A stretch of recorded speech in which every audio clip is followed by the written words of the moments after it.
በወሳኝ ኩነት መመዝገብና ማስመዝገብ የቤተሰብን ህይወት ይታደጋል። በወሳኝ ኩነት መመዝገብና ማስመዝገብ የቤተሰብን ህይወት መታደግ ነው። የወሳኝ ኩነት ምዝገባ መካሄዱ ለአስተዳደራዊ ጉዳዮችና ለስታቲስቲክሳዊ መረጃነት እንዲሁም በወሳኝ ኩነት መመዝገብና ማስመዝገብ የቤተሰብን ህይወት ይታደጋል። ወሳኝ ኩነት አመዘጋገብ አሰራርን በመከተል ልደት በተከሰተ በ90 ቀን፣ ጋብቻ፣ ፍች፣ ሞትና ጉድፍቻ ደግሞ በተከሰተ በ30 ቀን እንዲሁም ሌሎች ኩነቶችና ከኩነቶች ጋር ግንኙነት ያላቸውን ግለሰቦች የሚመለከቱ መዝገቦችን የሚመለከት ሲሆን ግለሰቦች በዜግነታቸው፣ በሀገራቸው፣ በኢኮኖሚ፣ በማህበራዊ አስተዳደራዊ ጉዳዮች በሙሉ ተሳታፊና ተጠቃሚ እንደሚሆኑ ያስችላል። ስለዚህ የወሳኝ ኩነት ጥቅሞቹ ደግሞ ምንድናቸው? አንደኛ ይሄ ለማንኛውም ሰው የሚሰጥ የምስክር ወረቀት አይደለም።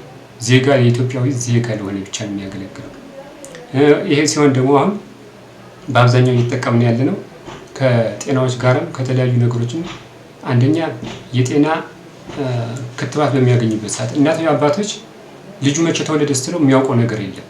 ስለማያውቁት ምንድነው የ3 ወር ወይም የ6 ወር የ1 ዓመቱን ህፃን 3 ዓመት ነው 7 ዓመት ነው ብሎ ሊያስከትቡ ይችላሉ። ነገር ግን ልጁ የሚሰጠው መድኃኒት እናንተ የሚለው አይገናኝም። ይሄ ምስክር ወረቀት ካለ ግን መቼ እንደተወለደ ስንት ዓመቱ እንደሆነ ስንት ወሩ እንደሆነ የ3 ወሩን ክትባት ለመከተብ የ6 ወሩን የ1 ዓመቱን ለመከተብ ራሱ ግዴታ ምን ያስፈልጋል? ይሄኛው የተወለደበትን ቀን ያስፈልገዋል ማለት ነው። ከውጭ ደግሞ በአብዛኛው የኛ ህዝብ ከገጠር ከመሆኑ አንፃር ህብረተሰቡ በብዛት በቃ ትውልድ ቀኑን እንትና አያውቅ እያንዳንዱ ማለት ነው። ስለማያውቅ እንዴት ማድረግ ያለብን መቼ ተወለድክ ስትለው ስለማያውቅ ይሄን መረጃ የት እንደተወለደ የማን እንደሆነ የት ደብር የት ዞን የት ወረዳ እንደሆነ የሚገልጹት ነገር የላቸው። የወሳኝ ኩነት ምዝገባ መረጃ ለማግኘት ዜጎች በህገ መንግስቱ በሌሎች ህጎች የተረጋገጠላቸው መብቶች በአግባቡ እንዲጠቀሙ ለማስቻል እና ዜጎች በህገ መንግስት የሚሰጡ ማህበራዊ፣ ኢኮኖሚያዊ አገልግሎቶችን በፍትሃዊነት በተሟላ ሁኔታ እንዲያገኙ ምቹ ሁኔታ ለመፍጠር በሀገሪቱ የተዘጋጁ ፖሊሲዎችና እቅዶችን በተሟላ መረጃ እንዲደገፍ የሚያስችል መሆኑ ለፍትህ አካላት ማስረጃ አቀራረብና ውሳኔ አሰጣጥ ላይ የሚታዩ ችግሮች እንዲቀረፍ በማድረግ የፍትህ ስርዓቱን ቀልጣፋና ውጤታማ ለማድረግ እና በዋናነት ለህጋዊነት፣ ለአስተዳደራዊ ጉዳዮችና ለስታቲስቲክሳዊ መረጃነት የወሳኝ ኩነት ምዝገባ ፋይዳው የጎላ ነው። መረጃው አለ። በመረጃው መሰረት በማደጉ ማደገ በየትኛው ማደገ ልጁ 18 ዓመት ከሞላው ይሄ ፋይዳው ቁጥሩን ማነው የዚህ ወሳኝ ኩነት ምስክር ወረቀቱን ይዞ ግን አዲስ አበባ ይቺ ቁጥሯን ከተገኘች ቁጥሯን ተፈልጎ ሳበቃ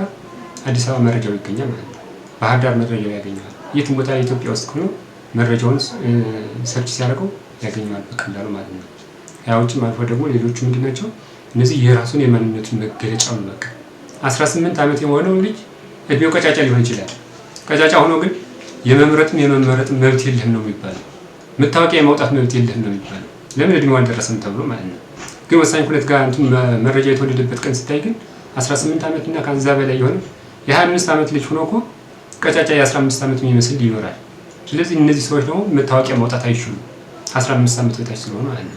የልደት ሰርቲፊኬቱን ከያዘ ግን ትክክለኛ የመምረጥም የመመረጥም መታወቂያ ማውጣትም መብቱ ይከበርለታል ማለት ነው። ከውጪ ይሄ ሞት በተመለከተ የሞት እንትኑ ለምን ይጠቅማል መሰለህ? ለኢንሹራንስ ያገለግላል፣ ለውርስ ያገለግላል።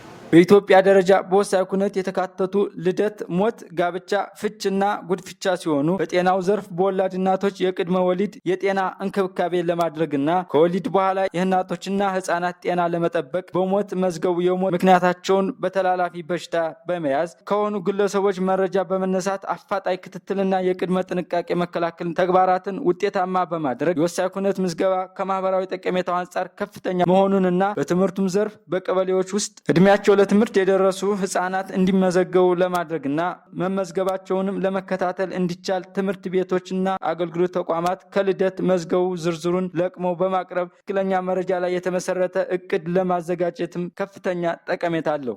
ጋብቻ ጋር ተያይዞ ምንድነው? ጋብቻ በርካታ ጥቅሞች አሉት። ጋብቻ እንደኛ አካባቢ ስንሄድ 3 አይነት ጋብቻ ነው ያሉት። 3 አይነት ጋብቻ ነው። አንደኛው የሲቪል ጋብቻ ነው። ባልና ሚስት ስራ አስኪያጁ ሄደው የሚመዘገቡት ማለት ነው። በራሳቸው ፈቃደኛ ሆነው ሄዶ የሚመዘገቡት ነው። ሁለተኛው የባህል ጋብቻ ነው። በባህል በዳስ የሚዳሩት ማለት ነው። ሶስተኛው ደግሞ የሃይማኖት ጋብቻ ነው።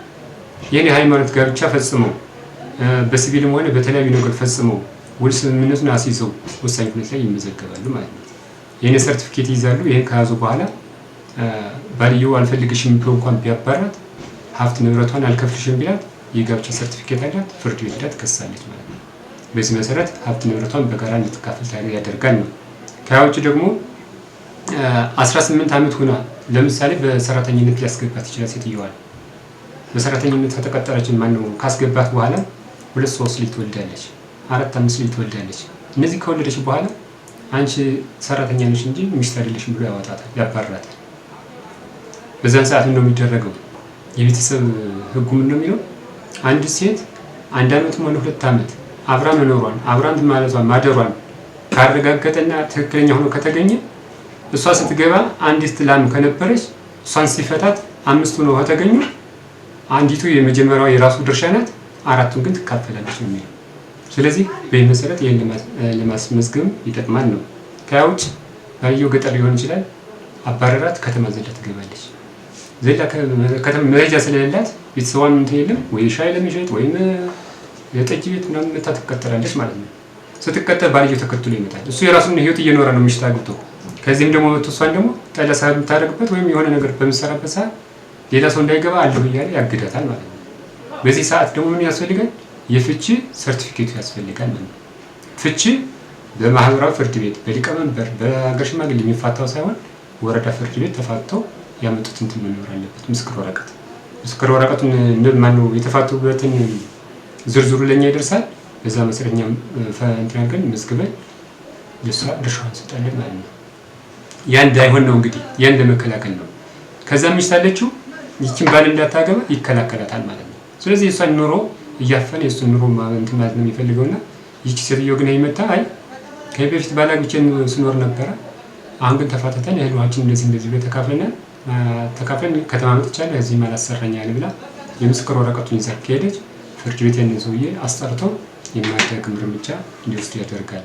ስለሆነም የወሳኝ ኩነት ምዝገባን በውል መረዳት ተጠቃሚው ማህበረሰብ ትክክለኛ መረጃ ለማግኘት በ4ቱም የወሳኝ ኩነት ምዝገባ መሳተፍ አለበት መልእክታችን ነው።